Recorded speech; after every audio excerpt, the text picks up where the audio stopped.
देव radio station में आप सभी का स्वागत है। आज आप सभी के समक्ष महाभारत का एक छोटा सा अंश श्री कृष्ण और द्रौपदी संवाद आप सभी के समक्ष प्रस्तुत है।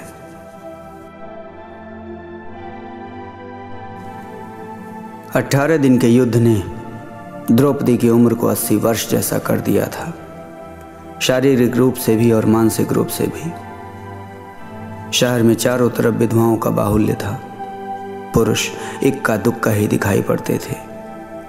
अनाथ बच्चे घूमते दिखाई पड़ते थे और उन सब की वो महारानी द्रौपदी हस्तिनापुर के महल में निश्चेष्ट बैठी हुई शून्य को निहार रही थी।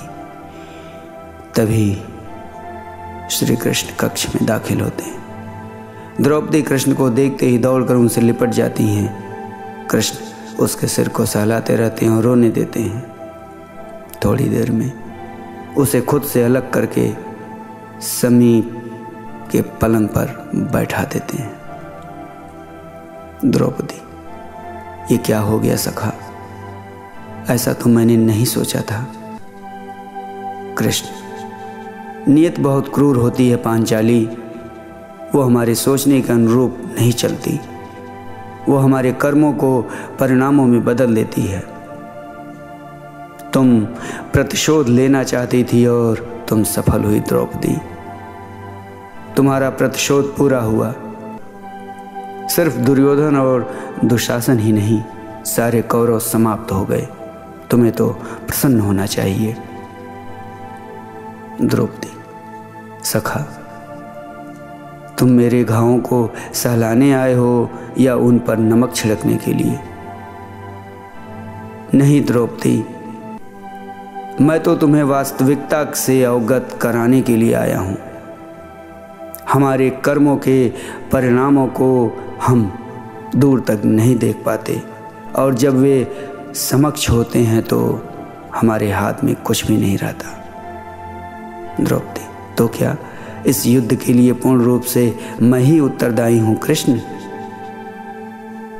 नहीं द्रौपदी, तुम स्वयं को इतना महत्वपूर्ण मत समझो, लेकिन तुम अपने कर्मों में थोड़ी सी दूरदर्शिता रखती तो स्वयं इतना कष्ट कभी नहीं पाती। द्रौपदी, मैं क्या कर सकती थी कृष्ण? तुम बहुत कुछ कर सकती थी।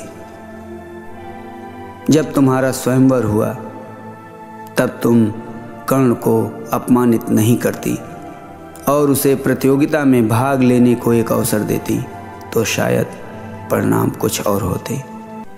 इसके बाद जब कुंती ने तुम्हें 5 पतियों को पति बनने का आदेश दिया तब तुम उसे स्वीकार नहीं करती तो भी परिणाम कुछ और होते।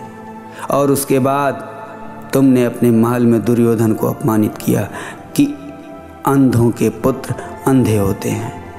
वो नहीं कहती तो तुम्हारा चीरहरण नहीं होता, तब भी शायद परिस्थितियां कुछ और होती। हमारे शब्द भी हमारे कर्म होते हैं द्रौपदी, और हमें अपने हर शब्द को बोलने से पहले तोलना बहुत ज़रूरी होता है।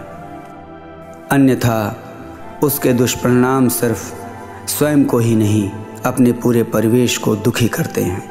संसार में केवल मनुष्य ही एकमात्र ऐसा प्राणी है जिसका जहर उसके दांतों में नहीं, शब्दों में है।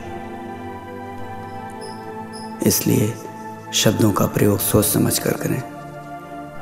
ऐसे शब्द का प्रयोग कीजिए जिससे किसी की भावना को ठेस न पहुंचे, क्योंकि महाभारत हमारे अंदर ही छिपा हुआ है।